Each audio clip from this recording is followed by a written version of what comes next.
Voilà, mesdames, messieurs, vous êtes sur Ziana TV, la chaîne de la diaspora, toujours sur cette actualité qui concerne le Congo, actualité post-électorale, avec un invité, M. André Ngombe Malawa. Bonjour. Bonjour, Sire. Merci d'avoir pris le temps de venir chez nous. Je sais que votre emploi est chargé. Vous êtes le coordonnateur du collectif Ça Suffit. Alors, est-ce que ça suffit ou ça suffit pas finalement? Ça suffit, il suffit de voir comment cette élection s'est passée et en plus l'après, les condamnations qui sont en train de tomber, la presse internationale qui n'est pas contente, etc. etc. Donc oui, ça suffit toujours. Et même pour la France aujourd'hui, elle commence à dire clairement, ça suffit. Voilà, alors rapidement, Andrea, vous avez suivi cette élection, vous étiez acteur aux côtés de Jean-Marie Michel Moukoko. Déjà, d'ici, comment l'avez-vous vécu et qu'est-ce qui a été au cœur de votre mobilisation? Au cœur de notre mobilisation, ça a été d'abord vraiment la sensibilisation. Il fallait sensibiliser le peuple au processus électoral, au hold-up qui s'approchait. Il fallait sensibiliser sur les enjeux même de l'élection qui était non pas pour nous d'aller gagner, mais de montrer le vrai visage de Sassou à la face du monde. Donc c'était l'occasion pour nous de le pousser dans ses retranchements, le pousser à faire des fautes, ce que nous estimons qu'il a commis vu tout ce qui se passe dans l'après-élection. Alors, cette élection, il a gagné. Les résultats ont été proclamés par d'abord la CNI, ensuite confirmés avec 7 points d'écart, mais enfin par le ministre de l'Intérieur. Est-ce que le match n'est pas déjà fait? Quand on proclame les résultats dans la nuit comme un voleur, c'est qu'on a peut-être quelque chose à se reprocher. Non, le match n'est pas terminé parce que il y a cette affaire des procès-verbaux, les procès-verbaux de l'opposition, ceux de l'État. On ira peut-être en recours auprès de la Cour constitutionnelle donc pour vérifier tout cela. Et nous, notre ligne est restée la même, la désobéissance civile, parce que de toute façon, même s'il a gagné en trichant, il se trouve que l'État congolais n'est plus dirigé, est une véritable dictature.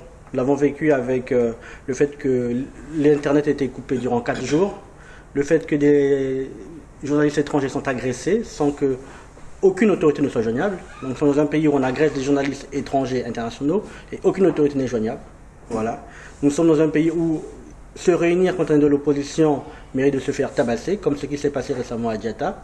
Donc nous sommes dans un pays où la terreur est en train de régner et un régime qui gagne à 60%, pourquoi devrait-il faire tenir le pays dans la terreur? Alors, Andrea, vous avez bien suivi Denis Sassou Nguesso. Après la proclamation des résultats, il a animé une conférence de presse au cours de laquelle il a été fair play, il faut le dire ainsi, en disant, mais voilà, ceux qui ont des contestations, ils ont le droit de pouvoir le faire et surtout prendre les voies légales, déjà la Cour constitutionnelle qui est l'arbitre en fait du contentieux électoral. Oui, c'est son jeu, comme on dit. Son vernis démocratique ne fonctionne en fait aujourd'hui que dans le périmètre de la Lima à Brazzaville. De la Lima à Brazzaville, il peut encore berner les gens. Mais mondialement, on a reçu le communiqué du Quai d'Orsay, on a reçu le communiqué des États-Unis, dans le secrétariat d'État, on a reçu le communiqué récemment, c'était Reporters sans frontières. Tout le monde condamne cette élection. Elle n'était ni transparente, ni transparente, elle ne s'est pas bien déroulée.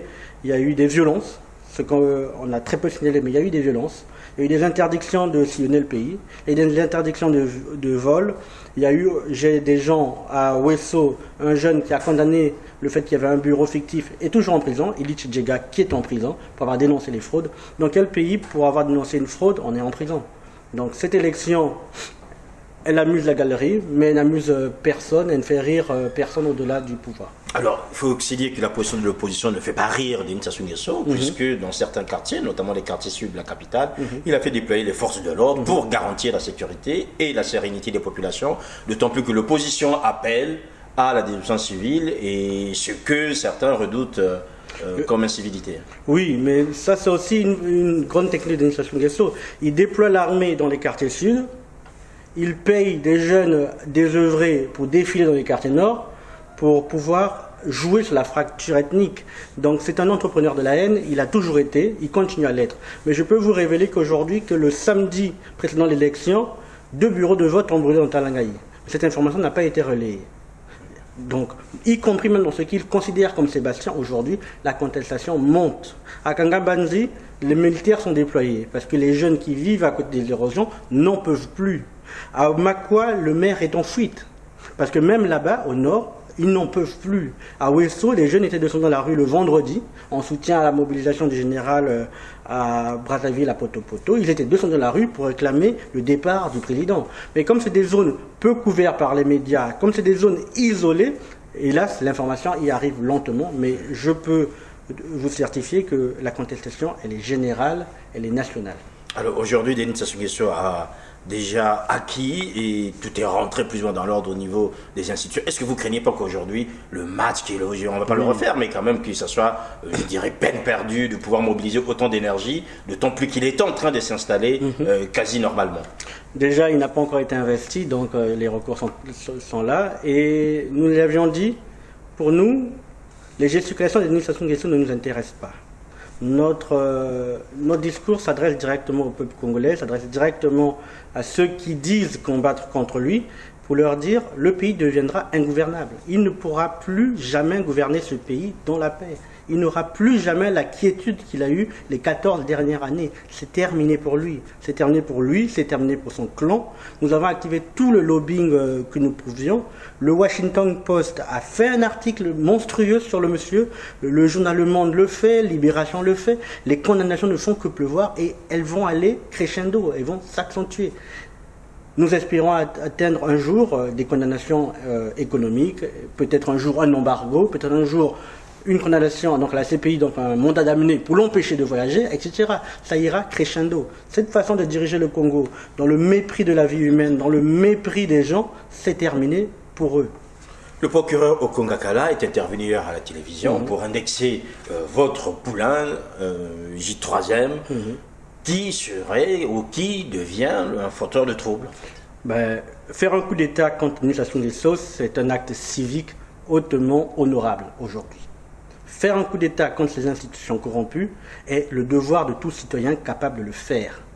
Il s'agit de sauver, comme dit le préambule de la Constitution, face à l'exercice tyrannique du pouvoir, c'est le droit du citoyen de se lever contre la tyrannie et de renverser ce pouvoir. Donc, que Okongakala fasse son speech contre J3M, c'est normal, c'est le jeu de toute tyrannie, mais il rencontrera en face de lui l'opinion populaire et toute la machine que nous pouvons mettre en place. Alors vous le savez comme moi que votre J3M est devenu quasiment la tête de turc du pouvoir aujourd'hui, et notamment de certaines personnalités de premier rang, un député, M. Idever Moani, qui a créé sa milice et lancé cette milice officiellement sur la chaîne nationale à Brazzaville, l'a menacé, lui, directement, puisqu'il met en fait en péril l'unité nationale. Ça c'est assez rigolo. Quand un député vient avec une milice et qui dit à l'autre qu'il menace l'unité nationale, nous nous demandons où nous sommes. Nous ne sommes même pas à Pyongyang, où quand même règne une certaine rigueur. Nous sommes dans ce que l'homme noir peut faire de plus mauvais, c'est-à-dire se donner en spectacle comme un animal. Et ça, c'est assez déplorable. C'est le visage hideux du Congo qui ressort. Et nous pensions avoir laissé ça dans les années 90, mais voilà. Nous avons aujourd'hui la preuve que les milices qui avaient émergé dans les années 90 étaient du fait de ces mentalités-là, donc du fait du président Sassou et de ses soutiens. Donc c'est juste un jeu de miroir. Ils veulent nous ramener en 90. Et c'est la preuve que c'est eux qui avaient manigancé pour faire tomber le pouvoir à l'époque. En ce moment, les esprits s'échauffent, qu'on voit très bien du côté de l'opposition et du côté du pouvoir. Est-ce que vous ne craignez pas pour la cohésion nationale et pour le Congo? La cohésion nationale, non. Pour le Congo, oui. Pour le Congo, oui, au sens où la tyrannie est blessée. Et comme elle est blessée, elle va devenir de plus en plus violente. Parce que c'est le jeu. Elle est blessée, elle est aux abois. Et elle ne pense avoir de succès qu'au bout du canon. C'est la logique du pouvoir au bout du fusil. Donc elle ira jusqu'au bout du fusil pour se maintenir. C'est pour citer, comme j'essaie toujours de citer, c'est le cas jusqu'à aujourd'hui, depuis décembre, Paulin Makaya est en prison. Là, la tyrannie vient de décider qu'il n'avait plus droit aux visites, excepté peut-être celle de sa femme, si mes informations sont totalement exactes. Mais nous avons un détenu depuis 3 mois, sans procès, sans condamnation, sans rien, enfermé, interdit de visite. Nous avons Jean Gwabi qui a été enlevé à Oando ou à Makwa parce que fort soutien du général Mokoko, enlevé, pas de procès, pas de charge, on ne sait pas où il est. Voilà, c'est ça le Congo. C'est ça le Congo et c'est pour ça que le mardi 29 mars, nous disons à tout le monde, ville morte. Alors, cette ville morte, avant que ça devienne une ville morte, c'était d'abord une désobéissance civile lancée par Germain Mokoko. Or, tout de suite, on a vu que les autres leaders de l'opposition se sont rétractés en disant, eux, ils préféraient une voie légale qui est la Convention nationale, au lieu directement d'appeler, comme J3M, à une désobéissance civile. Aujourd'hui, les choses rentrent plus ou moins. Alors, est-ce que vous pensez que les deux démarches peuvent aller de pair? Les deux démarches vont de pair, mais c'est juste une question de temporalité. Donc, quand on dit désobéissance civile, certains entendent d'abord aller contester les votes. grand bien leur fasse. C'est pas de la naïveté, c'est pouvoir épuiser tous les recours démocratiques pour ne pas donner un argument au pouvoir. Ça s'entend, ça se tient. Mais il y a une impatience du peuple. 32 ans de dictature, un mois de plus de dictature, une heure de plus, une seconde de plus, c'est déjà trop. C'est pour ça que le peuple, dans son impatience, suivra certainement l'appel du général qui dit désobéissance civile, ville morte, plutôt pays mort à partir de mardi, restez chez vous, n'allez pas travailler, jouez au ludo avec vos enfants, profitez de la vie, mais chez vous, ils ne tireront pas chez vous. Ils veulent gérer le pays, qu'ils gèrent un pays vide. Voilà. Donc ça signifie que vous ne mettez pas des gens dans la rue, tel qu'on l'a vu lors du référendum. Petit à petit. La désobéissance civile, c'est quelque chose qui se travaille sur le long terme. On prend souvent le cas, pour nous qui étudions et essayons de mettre cette chose en place, le cas de l'apartheid. Ça commence par des petits boycotts, ça montrera. Le pouvoir dans sa répression trouvera en face de lui une autre forme de répression. Ben, ils ont des bonnes, ils ont des petits chauffeurs, ils ont des deuxièmes bureaux. Ben, ils n'auront plus jamais la paix dans ce pays. Voilà. Donc ils vont continuer à tyranniser et à appauvrir les Congolais. Ils trouveront en face d'eux la tyrannie du peuple qui ira, s'il le faut un jour, jusqu'à les éliminer. Vous le savez comme nous que Jean-Marie Michel Mokoko a des démêlés judiciaires avec la justice congolaise. Aujourd'hui, son sort est plus ou moins tenu par la police, la DGST, où il est convoqué tout le temps. Est-ce que vous ne craignez pas là aussi que demain, il soit embastillé, qu'il ne soit plus capable de pouvoir faire conduire en fait ce mouvement que vous décrivez? Comparaison n'est pas raison, mais le mouvement continue a commencé sans Jean-Marie Mokoko, pourra se passer de lui. Il est un élément aujourd'hui moteur, utile, mais il n'est pas un élément indispensable. Parce que c'est l'affaire de tout un chacun dans sa conscience de se dire, face à des députés qui appellent au meurtre quasiment sur la chaîne nationale, face à une justice inféodée, face à un président aujourd'hui autiste, qui salit l'image du Congo, parce que le visage du Congo aujourd'hui dans le monde est hideux, un pays pauvre, mal géré, géré par des fous, concrètement des fous, ben c'est à chacun, dans son âme et conscience, de se dire le sursaut national pour honorer ce pays de Ngouabi, qui avait une certaine fierté, et dire ça suffit, ça suffit, ça suffit. Andrea, la diaspora est en première ligne dans ce combat. Quand on voit ici différentes manifestations, aujourd'hui même, il va y avoir pas mal de manifestations à Paris. On l'a bien vu depuis l'annonce de ces résultats.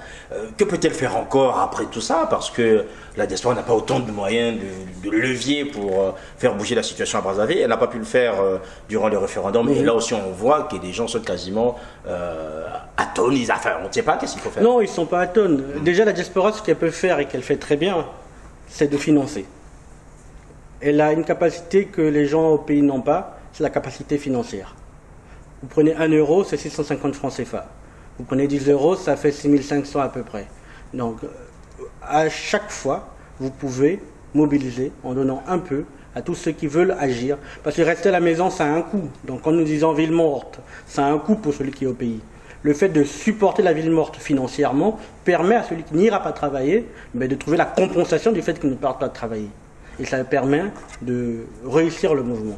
L'autre point, c'est ce qu'elle fait très bien, c'est le lobbying. Dans toutes les institutions, dans toutes les entreprises où vous vous trouvez qui ont un lien plus ou moins avec le Congo, parlez de la situation, mobilisez, parlez de la situation, parce que le pays a besoin d'amis, et ce n'est qu'avec des amis solides et fidèles qu'on peut sortir de cette situation. Vous entendez avec nous ces bruits qui viennent de Brazzaville, comme quoi Denis Sassou Nguesso pourrait faire un gouvernement national et qu'on retrouverait dans ce gouvernement certains leaders de l'opposition. Est-ce que vous pensez que c'est une bonne démarche pour la cohésion nationale en ce moment où les esprits sont assez tendus? C'est sa méthode, je ne dirais jamais assez. Gouvernement du national pour faire quoi? Pour dérouler quel programme? Nous avons eu... Le sien, puisqu'il a précisé, ce sera le sien. Oui, nous avons eu un gouvernement national, à peu près d'union nationale, durant 14 ans. Nous voyons aujourd'hui le résultat économique de ce gouvernement d'union nationale. Aucun résultat économique probant, une croissance atone, une justice jamais réformée, une école moribonde, un système sanitaire à terre. À part l'enrichissement personnel, nous ne voyons pas qu'est-ce que pourrait produire cette fameuse union nationale. C'est une union nationale de l'oligarchie, de la féodalité. Et c'est ça que nous ne voulons plus. Oui. Alors, ce que certains ne veulent plus aussi, c'est un peu toute la pagaille qu'on voit autour de cette opposition. Quand vous lisez les commentaires, on ne sait plus qui parle et qui dit quoi, avec une communication assez chaotique. Et là aussi, ça ne donne pas vraiment l'image d'une opposition responsable. L'opposition apprend et heureusement pour elle. Elle apprend depuis longtemps parce qu'on voit oui, quand même cet apprentissage dur, et certains s'impatientent. Hein. Mais c'est assez difficile quand dans un pays où on n'a pas accès aux médias, ou très difficilement, quand nous vivons quasiment, les Congolais vivent dans un presque ghetto intellectuel. C'est-à-dire presque pas d'échange avec l'extérieur, presque pas d'échange avec des partis autres que des partis congolais, des partis Kaya plutôt régionalistes. Donc à la fin, ça produit une opposition qui essaye. Et grâce à la maestria de Charles Boaou, nous voyons que tout a été recadré, dans un cadre bien précis. Nous retrouvons là quand même, malgré tout ce qu'on peut dire, la méthode de quelqu'un qui a été vraiment ministre, un ministre d'État, un professeur. Donc il y a une certaine méthode qui arrive à faire des synthèses utiles pour le pays. Et nous espérons qu'ils vont continuer à suivre ce leadership qui est assez cohérent en matière de communication. Certains reprochent à Charles Zakary Boaou ainsi qu'à Parfait Kolela, Claude Moulari, Kobi Salissa d'avoir été aux côtés de Denis Sassou Nguesso. Et parfois, certains de leurs actes supposent peut-être une trahison en sourdine. Je pense que ça, vous l'entendez. Oui, je l'entends. Et je dis toujours, je juge aux faits. Hein, je juge au pied du mur, le bon maçon c'est au pied du mur, le bon cordonnier, ça la chaussure est réparée. Pour l'instant il fait le boulot, je n'ai rien à lui reprocher. S'il dévie, nous serons les premiers à tirer sur lui. Voilà. Merci Andrea. Merci Cyr. Voilà, mesdames, messieurs, merci d'avoir suivi cet entretien. Portez-vous bien. Merci à Noko Kumonga Koso. À la semaine prochaine. Au revoir. Au revoir.